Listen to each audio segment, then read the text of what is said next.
وقيل للذين اتقوا ماذا أنزل ربكم قالوا خيرا للذين أحسنوا في هذه الدنيا حسنة ولدار الآخرة خير ولنعم دار المتقين جنات عدن يدخلونها تجري من تحتها الأنهار لهم فيها ما يشاءون كذلك يجزي الله المتقين.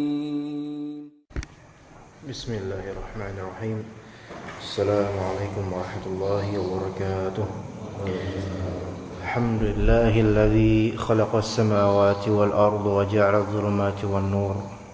الحمد لله الذي أنزل الكتاب على نبينا المصطفى محمد صلى الله عليه وسلم والصلاة والسلام على أشرف الخلق وهو أشرف الأنبياء والمرسلين سيدنا وحبيبنا محمد وعلى آله وصحبه أجمعين. اللهم إنا نسألك علما نافعا ورزقا طيبا وعملا متقبلا. اللهم إنا نسألك الهدى والتقى والعفاف والغنى. اللهم أعنا على ذكرك وشكرك وحسن عبادتك. اللهم أرنا الحق حقا وارزقنا اتباعه وأرنا الباطل باطلا وارزقنا اجتنابه. Bapak sekalian rahimakumullah, insyaallah kita akan melanjutkan kajian tafsir juz ammah untuk surat Al-Insyiqaq. Dan kita akan memulai dari ayat ke-20. Allah Ta'ala berfirman, "Fama lahum la yu'minun." Mulai dari ayat itu insyaallah sampai akhir untuk hari ini insyaallah Ta'ala. Allah Ta'ala berfirman, "Fama lahum la yu'minun." Maka apa yang membuat mereka tidak beriman kepada Allah Subhanahu wa Ta'ala?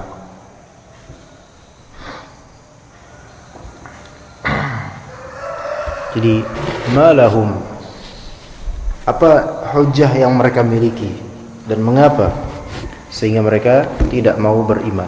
Mengapa orang-orang yang kufur tersebut tidak mau beriman? Kalau dalam tafsirnya, fama liha ulail kuffar la yu'minuna billah wal yawmil akhir. Maka mengapa orang-orang kafir itu mereka tidak mau beriman kepada Allah dan hari akhir? Padahal keimanan kepada Allah dan keimanan kepada hari akhir itu membuat hidup kita lebih teratur, bermakna, ada maknanya, ya. Dan lebih tentram kalbu kita karena keimanan kepada Allah dan hari akhir, mengingat Allah sebagai khaliq kita dan sebagai satu-satunya yang akan memberikan balasan yang setimpal atas seluruh amalan kita, dan beriman kepada hari akhir yang membuat kita merasa takut akan kedahsyatan yang ada padanya, sehingga berhenti dari berbuat keburukan dan tetap bersemangat atau termotivasi untuk berbuat kebaikan. Kenapa kok orang-orang kafir ini mereka tidak mau beriman? Ini pertanyaan yang ditujukan sebenarnya untuk orang-orang kafir itu sendiri, ya. Bersyukur ketika kita melihat, ya, rumah seseorang yang barusan Anda lihat, lewatin, ditaruh di situ dengan jimat-jimat, ya, bawang-bawang atau semacamnya lah. Itu menunjukkan ketidakberimanan kepada Allah dan hari akhir. Ketika kita melihat suatu kesyirikan, bersyukur benar kita punya Allah, ya. Sedangkan mereka tidak punya pelindung. Ketika seseorang di dunia tidak punya pelindung, maka bagaimana dengan di akhiratnya, gitu kan? Fa na'udzubillah. maka alhamdulillah. Padahal sekiranya untuk urusan misal keamanan rumah kita beriman kepada Allah Ta'ala, maka sangat terjaga insyaAllah ya. Tapi dengan usaha kemudian tawakal kepada Allah gitu. Tapi enggak tawakal dengan sesuatu yang gaib selain Allah Subhanahu wa Ta'ala. Pertanyaan untuk mereka, famalahum la yu'minun. Kemudian wa idza quri'a 'alaihimul Qur'anu la yasjudun. Dan jika dibacakan untuk mereka, atas mereka dibacakan Al-Quran, la yasjudun, mereka tidak sujud. Yakni mereka tidak mentadabburinya dan mereka tidak sujud. Kenapa? Pertama mungkin karena tidak mengerti maknanya. Ini ya, berarti ini jahil. Yang kedua bisa jadi karena memang mereka mengerti ini untuk sujud dan mereka memang tidak mau. Kenapa? Karena mengikuti iblis. Dan memang seberat-beratnya sesuatu untuk syaitan itu adalah ketika Bani Adam sujud ya. Oleh karena itu ada syariat namanya sujud sahwi, sujud karena lupa. Dan kata Nabi SAW, sesungguhnya syaitan akan selalu datang ke amal-amal kita, ke salat kita, sampai kalian lupa berapa rakaat telah kita salati, kalian salati. Yang kemudian lupa benar-benar total, lupa. Nah disyariatkan di lupanya itu atau diragu benar-benar itu disyariatkan sujud sahwi. Sebagian ulama mengatakan disyariatkannya sujud sahwi ini memiliki hikmah. Hikmahnya adalah untuk diantaranya untuk membuat syaitan yang telah mengganggu kita kecewa ya. Tadinya berhasil mengganggu kita sehingga membuat kita lupa atau sangat ragu terhadap jumlah rakaat, kita balas dengan sujud. Dan sujud itu membuat syaitan keberatan ya. Kenapa? Karena melihat ke bapaknya syaitan, yaitu iblis, disuruh sujud enggak mau. Kemudian Allah hukum, ya kan? Sampai sekarang. Ini wa idza quri'al Qur'an wa idza quri'a 'alaihimul Qur'an la yasjudun ya wa idza quri'a 'alaihimul Qur'an la yasjudun li rabbihim. Yang kita takutkan Bapak-bapak sekalian rahimakumullah, na'udzubillah, Quran menjadi hujah atas kita, yaitu bukan menjadi pembela, malah menjadi penambah bukti akan dosa kita. Na'udzubillah. Ketika kita membaca Al-Quran, apapun kondisinya itu ya, baik ketika sholat terutama ya, atau ketika tilawah biasa di rumah gitu ya, atau tilawah biasa di motor misal, atau di mobil ya, atau mendengarkan tilawah, maka usahakan hati itu khusyuk. Khusyuk itu seperti sujudnya qalbu kita gitu. Ya, khusyuk itu kan tunduk ya. Kalau misalnya kita fisik ya sujud, tapi kalau qalbu itu khusyuk, sujudnya qalbu itu khusyuknya dia. Ya. Kadang-kadang karena kita enggak tahu artinya. Baiklah, kalau enggak tahu artinya tetap usahakan khusyuk dengan cara mengingat ini adalah kalam Allah. Ya, ini adalah kalam Allah yang harus kita hormati. Gitu kan. Itu ketika kita membaca atau mendengarkan ayat Al-Qur'an. Wa idza quri'al Qur'an fastami'u lahu wa ansitu. Ketika dibacakan Quran, maka dengarkan baik-baik dan diamlah ya. Berarti jangan lakukan hal lain yang mengganggu konsentrasi kita dalam mendengarkan Al-Qur'an. Itu kalau kita diperdengarkan. Apalagi kalau kita baca sambil main game, ini penghinaan gitu kan. Atau dan lainnya ya. Oleh karena itu, para ulama dari beragam mazhab, di antaranya salah satu ulama mazhab Malikiyah yang ana lupa kitab dan pengarangnya, Tapi sudah di zaman lampau, sejak zaman speaker ini belum ada. Para ulama mengingkari adanya membaca Al-Quran di tengah-tengah pasar. Ya. Jadi ini ada kasus. Ya. Kalau dulu kan nggak ada yang namanya corong masjid, toa gitu, nggak ada listrik lah ya. Di zaman dahulu, ketika belum ada listrik, ya, di tanah Arab atau di Spanyol atau di Maroko dan Afrika dan seterusnya, wallahu alam, ada beberapa orang yang saking semangatnya ingin menyebarkan Al-Quran, kemudian membaca ayat-ayat itu di pasar-pasar. Karena kalau di masjid kan berarti nggak ramai orang tuh kan pas lagi jam-jam kosong itu kan. Maka di pasar-pasar itu dibaca. Itu di zaman dulu. Ya misalnya baca surat apa gitu kan, dengan tujuan, ya tentu tujuan asalnya baik ya rata-rata orang. Ya Allah alam niat riaknya apa enggak tahu. Di zaman itu, di abad sekian Hijriah dulu. Ya, maka para ulama menulis kitab mengingkari hal semacam ini. Ya. Ini justru perendahan terhadap Al-Quran. Loh kok bisa? Padahal kan niatnya baik. Ya niatnya lain lagi. Cuma kenyataannya itu melanggar. Al-Quran dibaca, diperdengarkan, dan orang-orang diwajibkan untuk apa? Menyimaknya dan fokus terhadap Al-Quran. Sementara kalau misalnya ditaruh atau dibacakan di pasar-pasar, kita tahu kata Nabi SAW, seburuk-buruk tempat dunia ini pasar. Ya pasar ini termasuk ya pasar biasa. Kalau disebut pasar itu kan berarti kumpulan dari pedagang-pedagang ya Pak ya.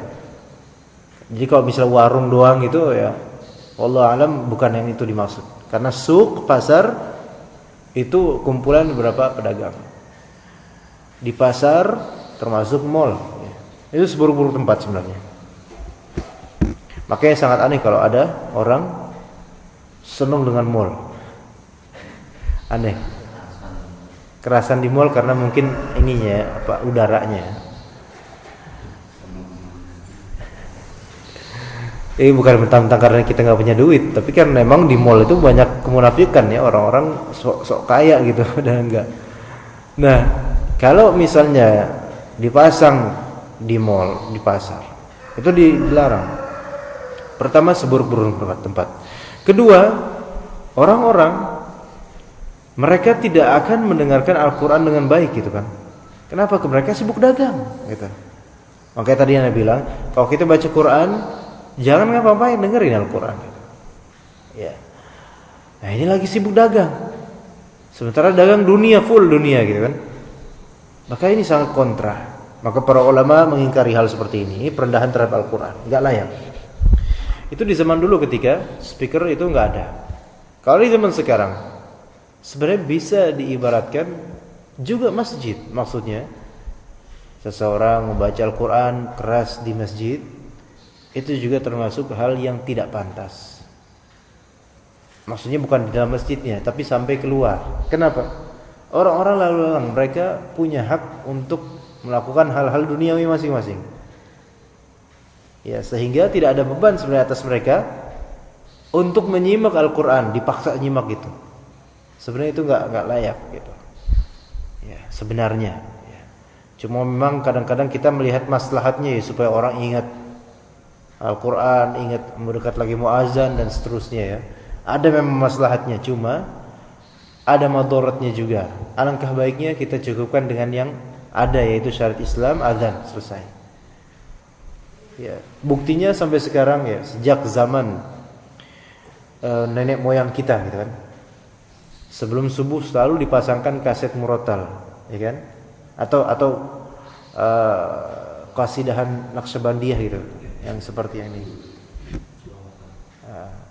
Selawatan yang kadang keras gitu apa ini, sampai teriak-teriak, suaranya bagus sih memang, ya. Sampai terkenang itu orang-orang. Tapi coba lihat berapa yang datang jemaah, nggak banyak. Berapa yang bangun, nggak banyak. Sehingga sebenarnya kenapa kok bisa berpuluh-puluh tahun kaset-kaset itu berjasa, maksudnya untuk memberikan info untuk seantero kelurahan dan semacamnya bahwa saya bentar lagi subuh. Tapi buktinya sedikit yang datang. Karena di sini pengamalannya tidak sesuai sunnah Nabi pertama. Kedua, karena bukan hati yang diketuk. Iya. Kalau hati tidak diketuk nggak bisa. Iya, nggak bakal sadar orang. Akan pentingnya sholat subuh berjamaah gitu kan? Nggak bakal sadar kalau hati nggak diketuk. Sementara kaset-kaset nggak bakal bisa mengetuk hati. Kaset-kaset semacam selawatan saja nggak bisa mengetuk hati. Ya. Jadi begitu.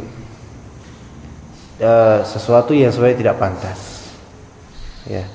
Ini para ulama berkata seperti itu loh Pak. Ya, bukan ana. Dan ana kemudian menyampaikan di sini. Ya, jadi hal-hal semacam ini sudah dibahas oleh para ulama. Kan kita bilang wa idza quri'a 'alaihimul Qur'an la yasjudun. Jika dibacakan atas mereka Al-Qur'an mereka tidak bersujud. Menunjukkan mereka tidak mau mendekat kepada kalam Allah Azza wa Jalla. Ya. Ini karakter orang-orang kafir. Dan ada juga di surat Al-Qalam. Di surat Al-Qalam khasyi'atan absaruhum tarhaquhum dhillah.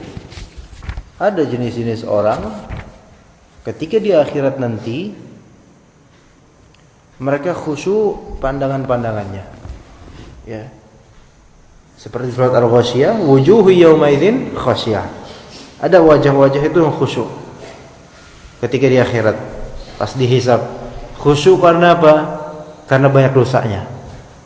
Khusyuk itu tunduk ini, malu, ya, takut. Nah, mereka orang-orang ini merendah. Apa yang terjadi sebenarnya? Wa qad kanu yud'auna ila sujudi wa hum salimun. Mereka dulu waktu di dunia yud'auna ila sujud. Diseru, dipanggil untuk sujud. Maksudnya untuk apa? Untuk salat. Wa hum salimun. Dan mereka adalah orang-orang yang salimun, yaitu orang-orang yang Allah berikan kesehatan. Kesehatan badannya masih selamat, maksudnya masih bisa jalan. Ya. Tapi nanti akan di akhirat mereka orang-orang yang menjadi hina. Ya, na'udzubillah. Maka sebagian ulama sebagaimana dikatakan oleh Imam Al-Qurtubi dalam tafsirnya, ini menjadi hujjah bagi sebagian ulama yang mengatakan bahwasanya salat berjamaah itu wajib. Selama dengar panggilan, datengin selama sehat dan selama tidak hujan deras gitu kan. Nah begitu. Kita lanjutkan setelah ayat 21 ya. Ayat berikutnya 22. Balil ladzina kafaru yukadzibun. Melainkan orang-orang kafir itu mereka mendustakan. Mendustakan Allah, mendustakan Al-Qur'an, mendustakan hari akhir. Tafsirannya balil ladzina kafaru yukadzibuna bima ja'ahum bihi rasuluhum. Melainkan orang-orang kafir itu mereka mendustakan terhadap apa yang telah datang kepada mereka melalui Rasul mereka yaitu Muhammad sallallahu alaihi wasallam. Kita tentu ingat Nabi sallallahu alaihi wasallam bersabda, "Man tashabbaha biqaumin fahuwa minhum." Barang siapa yang bertasyabbuh, yaitu menyerupakan diri dengan suatu kaum, maka dia termasuk dari kaum tersebut. Mungkin secara formal enggak termasuk, tapi secara kemiripan termasuk. Nah, tasyabbuh itu ada yang sifatnya zahir, ada yang sifatnya batin, ya, ada yang sifatnya ma'nawi gitu kan.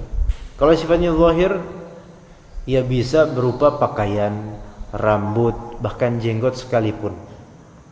Misal ada penyanyi yang jenggotnya dikepang ya, dipelintir. Itu kan ada penyanyi kayak gitu, penyanyi rock. Diikuti oleh seorang muslim, maka melanggar hadis man tashabbaha biqaumin fahuwa minhum. Gitu. Bahkan misal ada potongan rambut, pemain bola kafir gini, potongan rambut ya.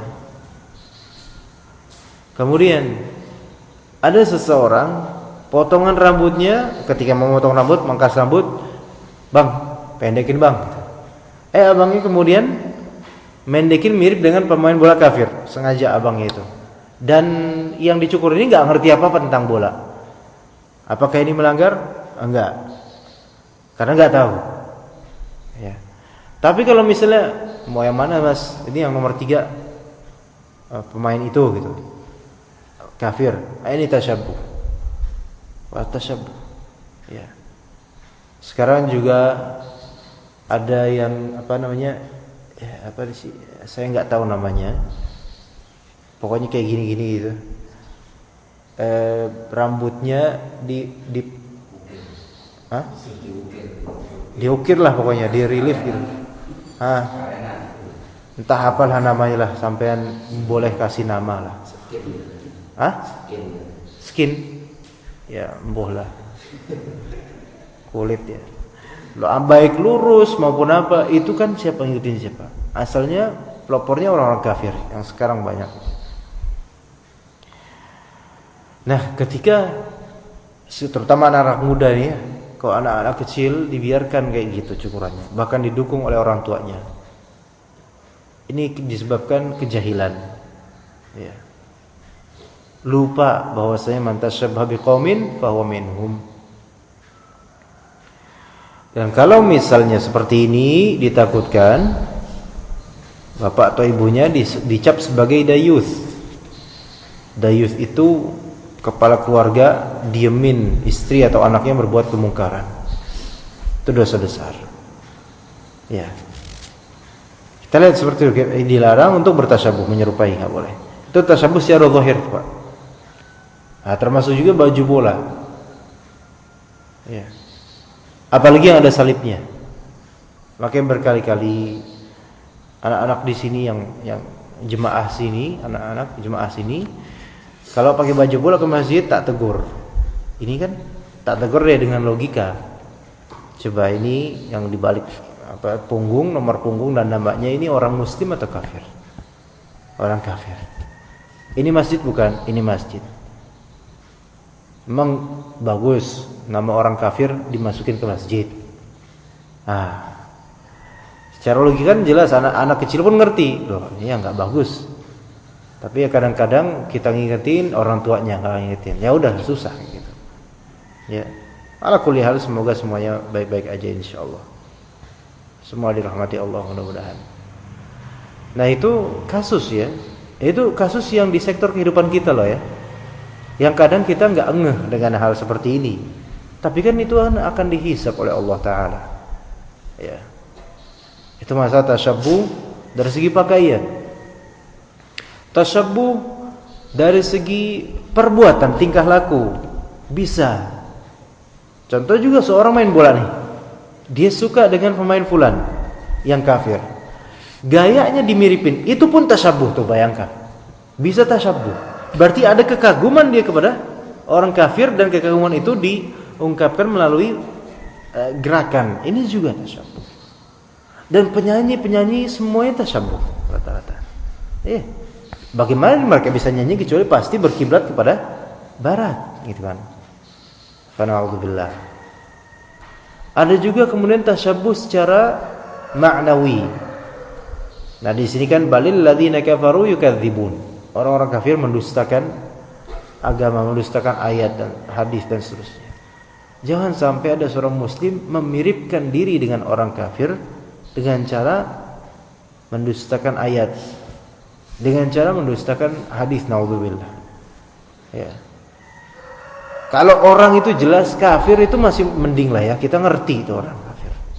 Lah ini kalau misalnya orang ini pakai pakaian yang sama kan sulit kita mau mengkafirkan, ngeri juga tanggung jawabnya kita kafirin orang gitu kan.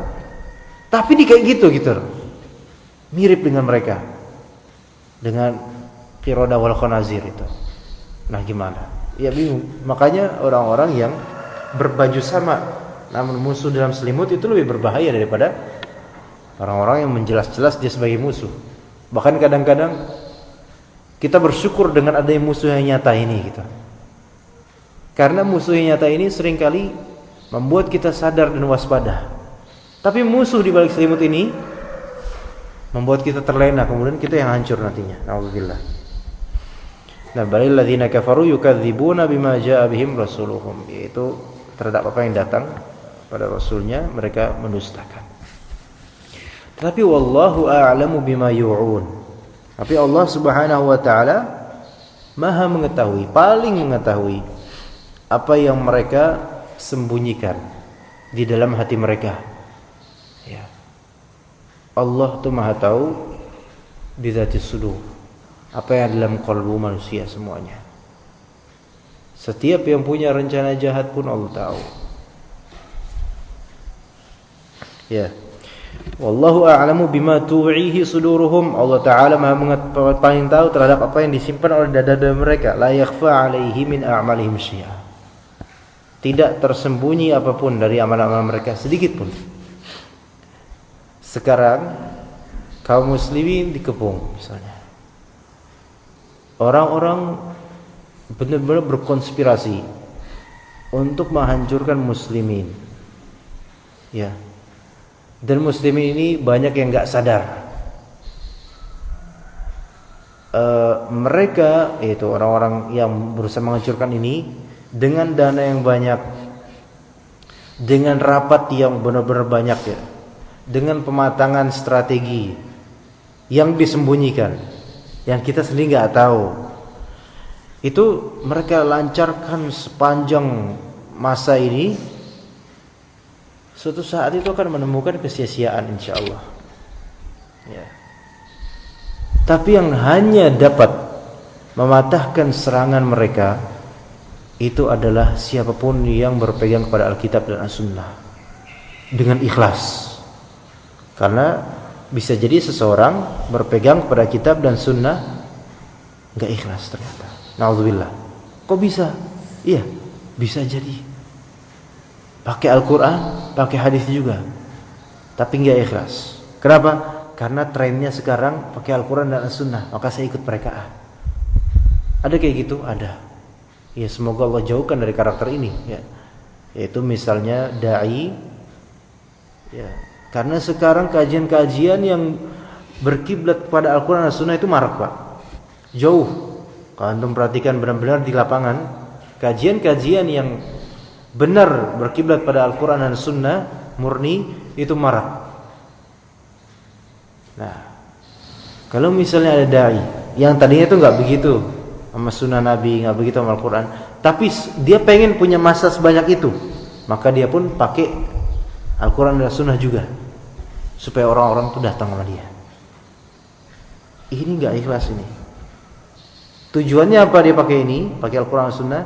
Tujuannya orang-orang supaya dengerin dia, supaya datang sama dia.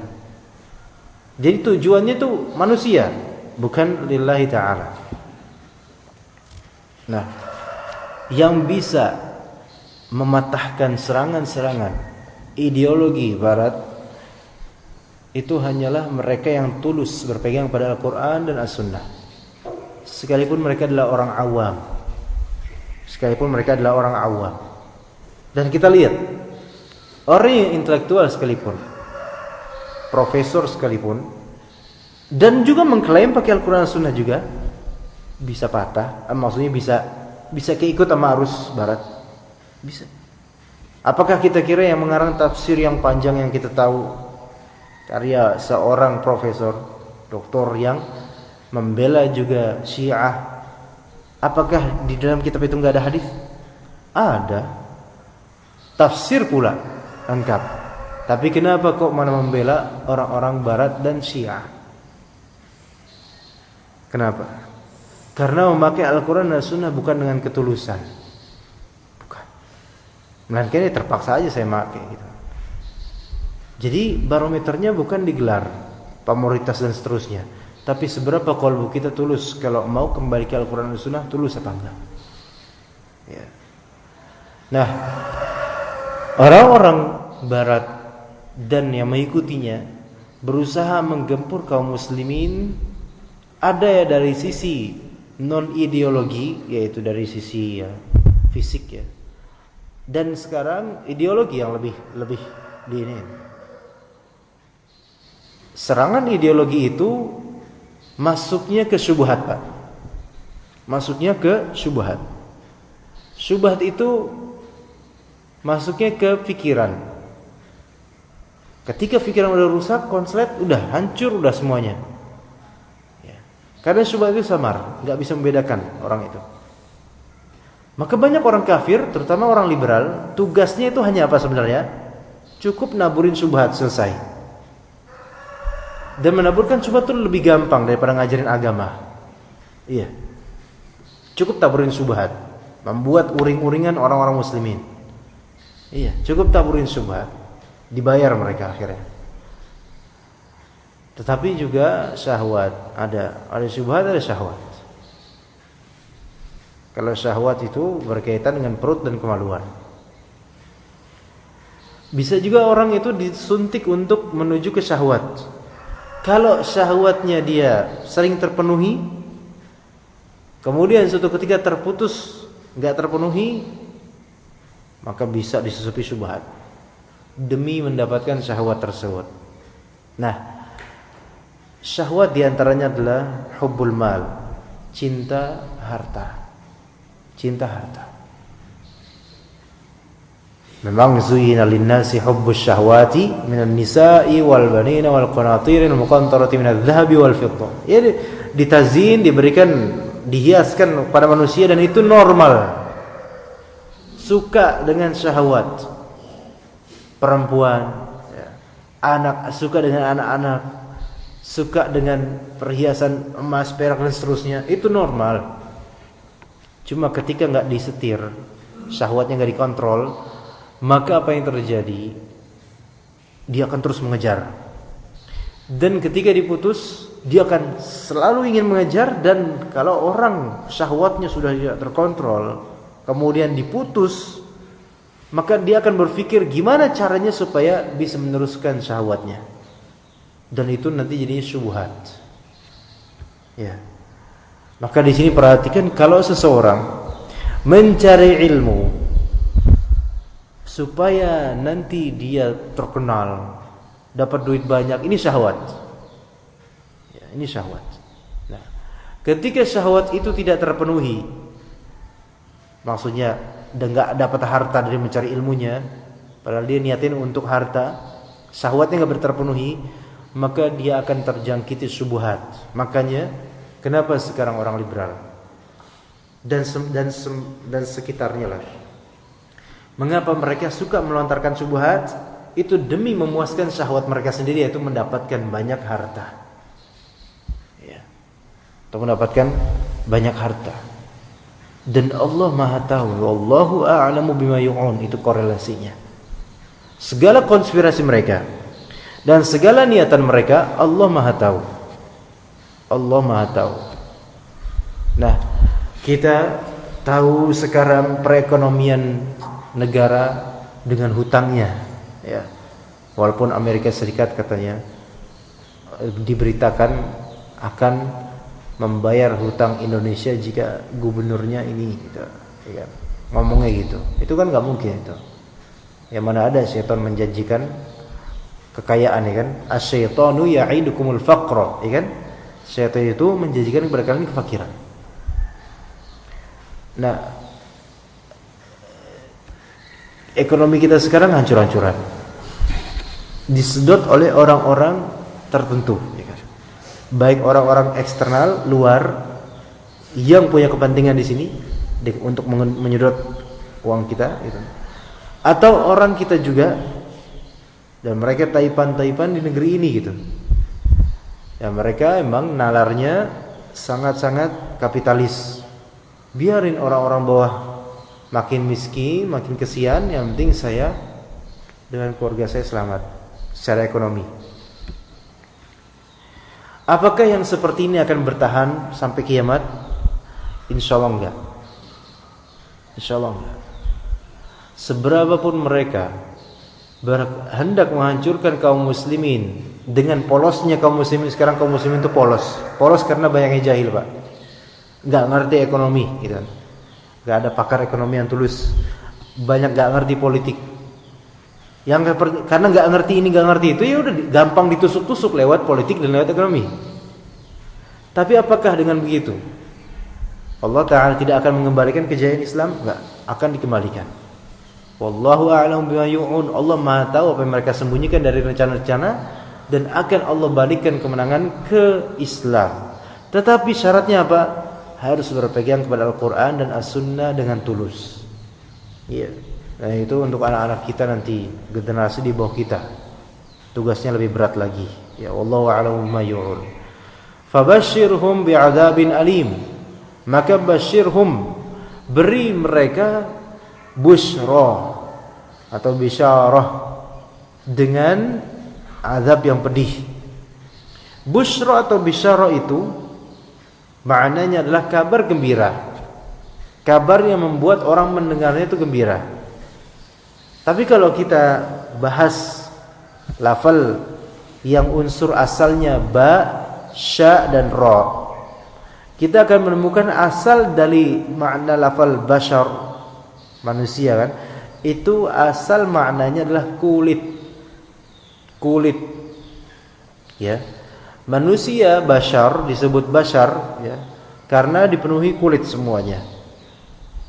Dan kulitnya manusia itu bisa rautnya berubah di muka.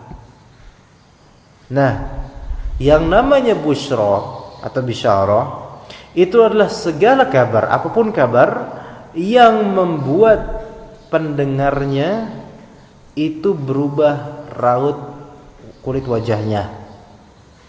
Apapun itu kabar, baik kabar sedih maupun kabar gembira, itu busyra. Tapi biasanya digunakan oleh orang Arab untuk kabar gembira.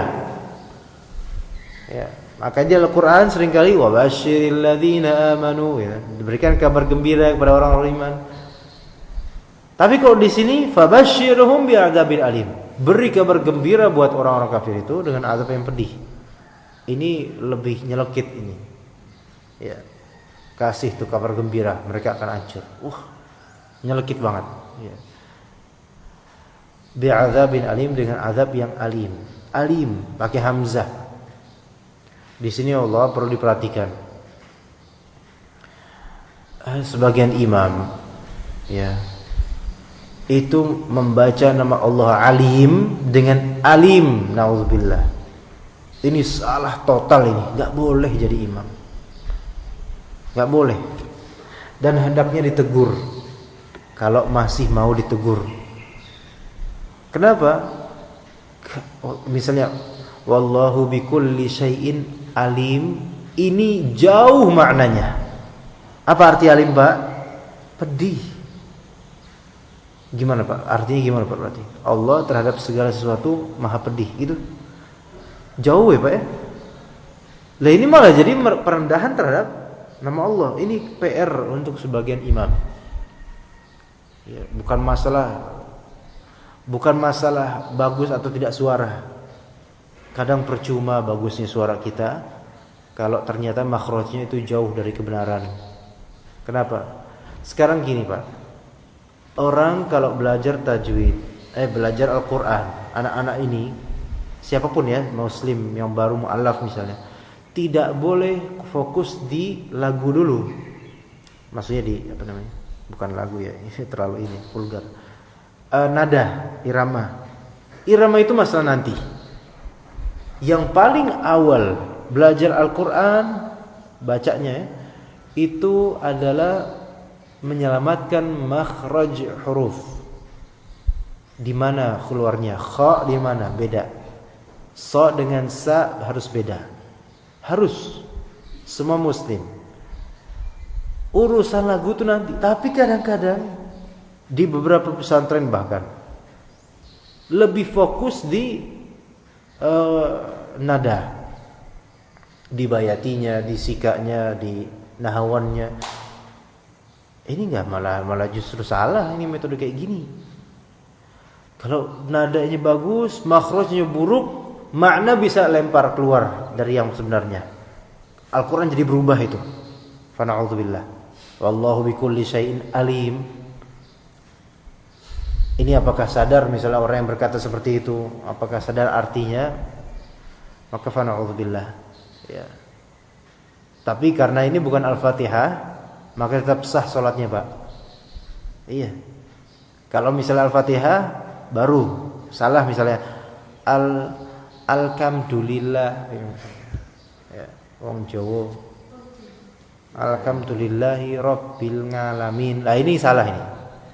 Enggak ada riwayat qiraah ain dengan ngalamin.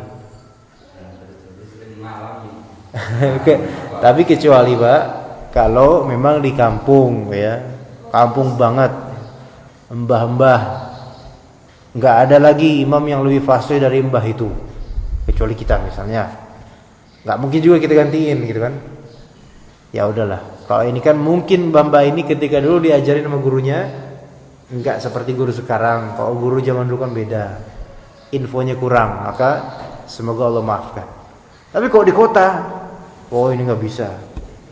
Apalagi ada internet zaman sekarang, harus diganti, dicabut keimamannya, ya, diganti dengan yang benar, ya. Itu ya.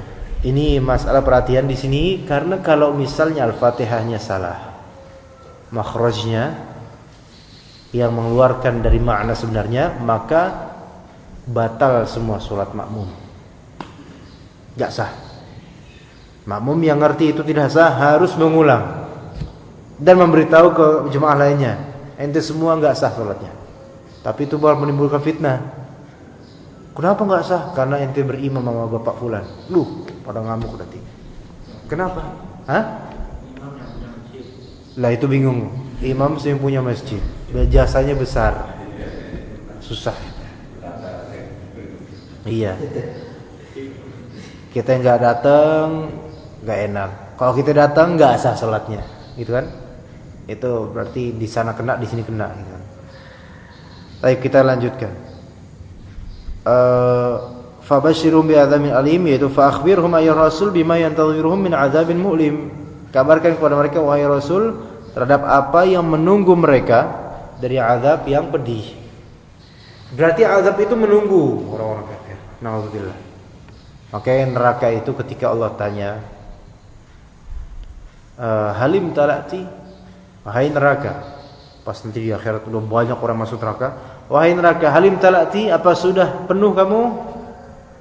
Ya. Maka apa kata neraka? Neraka bilang ke Allah, hal min mazid, ya Allah, apakah ada tambahan? Jadi neraka itu di surat Qaf, neraka itu minta sama Allah, tambahin buat ngancurin orang. Jadi azab itu menunggu buat orang-orang yang naudzubillah ya, buruk ya. Dan juga surga pun menunggu, bidadari menunggu bagi orang-orang penghuni surga ya. Nah, illal ladzina amanu wa 'amilus solihati lahum ajrun ghairu mamnun. Kecuali bagi orang-orang yang beriman dan beramal soleh, bagi mereka pahala yang ghairu mamnun, tidak putus-putusnya. Masya Allah. Di ayat-ayat Al-Quran tuh sering disebutkan amanu amilus solihat, amanu amilus solihat. Kenapa? Karena iman tok, ngomong iman saya beriman tok itu nggak cukup. Harus punya amalan dan solihat jama', yaitu beragam amalannya. Ya, maksudnya di sini ya kok salat, zakat, puasa, haji. Maksudnya nggak cuma salat tok, iya saya salat doang. Zakat nggak? Oh nggak mau saya zakat fitrah, malas nggak bisa kayak gitu. Tetap harus amalan wajibnya ditegakkan semuanya. Illal ladzina amanu billah wa 'amilul a'malas shalihat, yaitu orang-orang yang beriman kepada Allah dan beramal amalan shalihat, lahum thawabun ghairu maqtu', mereka memiliki pahala yang tidak terputus, yaitu apa? Al-jannah, yaitu surga. Ya, yang kita memohon kepada Allah semoga amal-amalan kecil kita seperti ngaji kecil seperti ini menjadi bekal juga untuk surga, untuk akhirat kita kelak. Allahumma amin. Dan juga untuk keluarga kita. Wallahu ta'ala alam. Kita cukup sampai situ insyaallah untuk materinya. Untuk hari Kamis nanti anak ke UIN, jadi kayaknya nggak bisa. Tapi hari Sabtu pagi dan Ahad pagi bisa insyaallah. Gimana jadinya? Bisa Pak ya? Balik hari Sabtu pagi dan Ahad pagi insyaallah. Ya Kamis malam nggak bisa. Ada soal? Iya Pak Le. Iya Le. Di sekolah itu kan sambil menunggu anak-anak biar hafalan.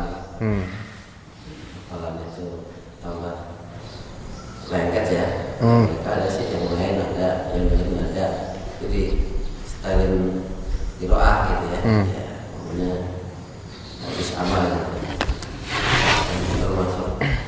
hal yang tadi. Bismillah, Allah alam, insyaallah enggak. Kenapa?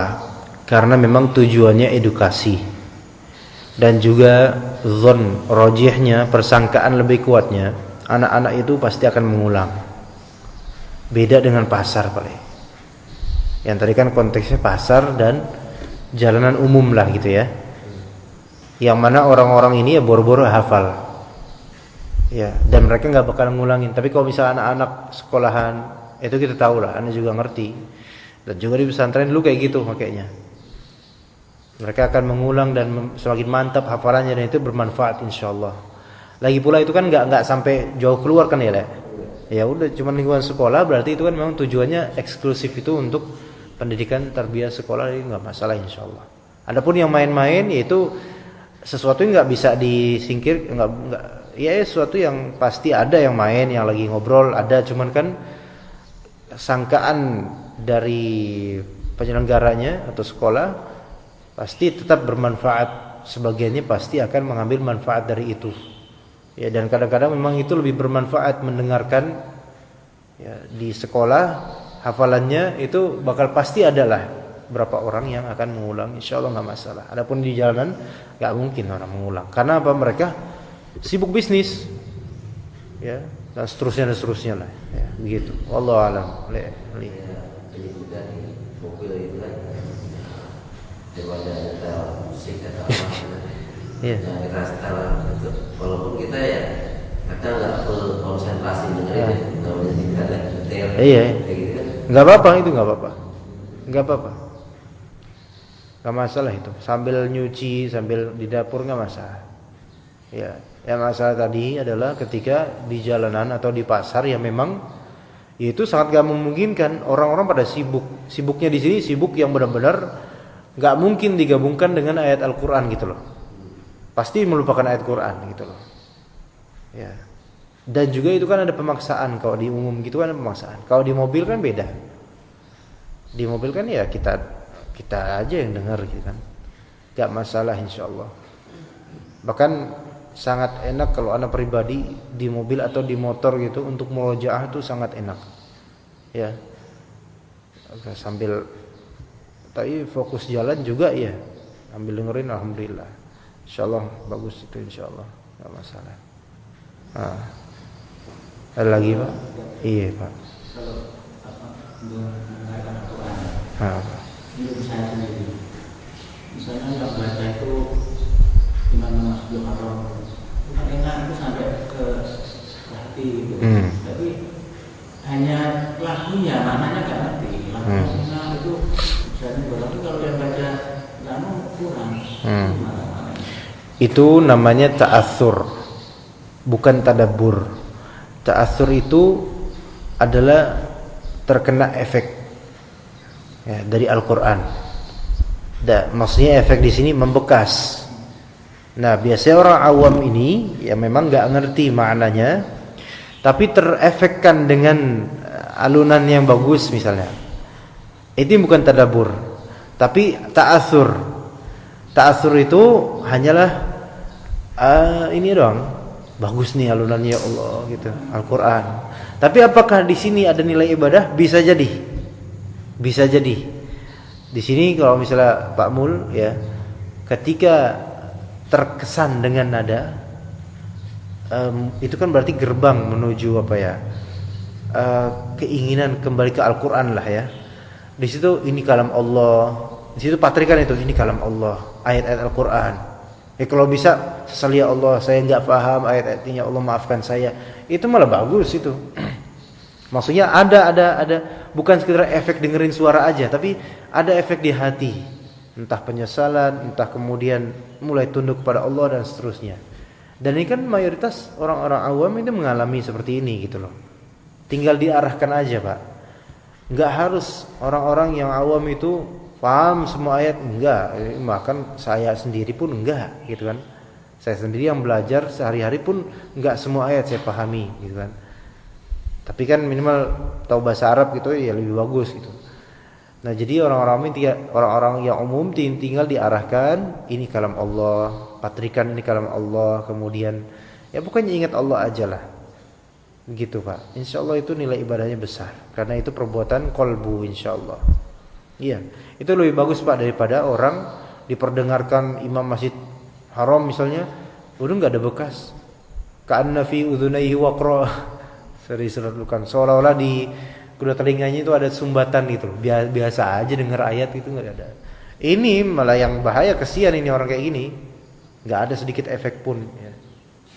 Iya begitu Pak. Barakallahu fiik. Begitu Pak Mulya. Ada lagi? Ada yang lain? Iya Pak.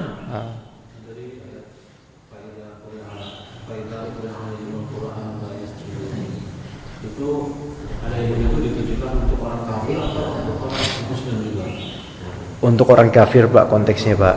Kalau untuk muslim misalkan nggak sujud itu apakah sama tasyabbuh? Iya, tasyabbuh di sini menyerupai. Cuma begini. Sujud ini maksud apa dulu? Kalau sujud tilawah itu sunnah. Maksudnya kok kita baca al-insyiqaq atau as-sajdah atau yang lainnya, ada sujud tilawah, kita enggak sujud. Itu enggak dosa karena sunnah. Nah, maksudnya di sini la yasjudun, itu mereka enggak seperti orang-orang kafir ini, Quran tidak ada bekasnya sama sekali. Mereka enggak mau sujud, mendengar ayat-ayat sujud karena mereka enggak beriman terhadap Al-Quran. Iya. Kalau muslim ada enggak seperti itu? Bisa jadi ada. Ketika diperdengarkan ayat-ayat sujud, dia tahu itu ayat sujud. Dia enggak mau sujud karena apa? Karena buat apa saya sujud? Nah ini kan tasyabbuh dengan orang-orang kafir. Maksudnya buat apa saya sujud? Berarti kan meremehkan perkara sujud. Adapun kalau misalnya enggak sujud karena oh ini sunnah, saya enggak harus sujud. Nah ini kan beda hukumnya. Begitu. Itu kalau masalah sujud ini ya, sujud fisik ya. Kalau sujud qalbu seperti khusyuk, nah ini juga bisa orang-orang muslim tasyabbuh dengan orang kafir. Iya. Menyerupai orang-orang kafir. Sujudnya qalbu itu khusyuknya kita. Iya. Karena khusyuk itu maknanya khudu', dan khudu' itu tunduk. Sujud pun juga tunduk. Jadi ketika diperdengarkan ayat Al-Quran, qalbu kita seharusnya khusyuk. Kalau enggak khusyuk, ya kalau karena lagi dagang ya siapa suruh dengerin diperdengarkan Al-Quran. Tapi misalnya di musholla, di salat ya. Setiap didengerin Al-Quran enggak pernah khusyuk. Wah, itu berarti ada sesuatu di qalbunya, dari kemunafikan mungkin. Ya, atau karena punya jin atau apa. Karena kalau kita punya jin, itu sulit buat nangis tadabburin Al-Quran tuh dihalangin terus. Iya, karena jin kan menyuruh kita kepada kekafiran atau penyerupaan terhadap orang kafir. Jadi orang-orang kafir atau yang semodel mereka dengar Quran, dibaca Al-Quran, enggak sama sekali tunduk, enggak sama sekali. Ya, naudzubillah. Begitu Pak, kira-kira jawaban saya bisanya gitu. Iya, Allah. Gimana kita cukup sampai sini insyaallah. Terima kasih atas kehadiran Bapak-bapak ikhwan sekalian. Semoga Allah berkati ilmunya, semoga menjadi ladang amal, dan juga semoga kita melihat amalan kita ini hari Ahad pagi ya, di antaranya di akhirat nanti Allah perlihatkan amalan-amalan kita untuk kebaikan ya, untuk menambah lagi mizan amalan hasanat insyaallah taala. Karena bisa jadi yang sedikit itu justru membuat seseorang semakin ikhlas, mudah-mudahan. Ya. Kadang anak takut kalau banyak ya. Ketika itu udah enggak ikhlas lagi. Itu nanti bakal di akhirat haba'an mansura, debu-debu yang berterbangan. Bahkan kalau misalnya seperti ini, tapi satu sama lain itu saling kena hati-hati kita dengan kayak ayat-ayat Allah ini dan pelajaran di dalamnya, itu mudah-mudahan nilai di sisi Allah itu berat insyaallah. Ya, berat di sisi Allah. Sehingga kalau kita banyak amalannya, mudah-mudahan ya, kita juga bisa menjadi saksi di hadapan Allah untuk anak istri kita, orang tua kita, bisa menggiring mereka juga menuju ke surga Allah Subhanahu wa taala. Ya, maka semoga Allah taala menambah semangat kita dalam beramal, mencari nafkah yang halal, yang berkah, sehingga bisa menjadi pemimpin dunia dan akhirat buat anak istri kita. Allahumma amin. Ya, sekian dari ana, semoga bermanfaat. Kalau ada salah mohon maaf, kalau kebenaran dari Allah Subhanahu wa taala. Subhanakallahumma bihamdika asyhadu an la ilaha illa anta astaghfiruka wa atubu ilaik. Wassalamualaikum warahmatullahi wabarakatuh.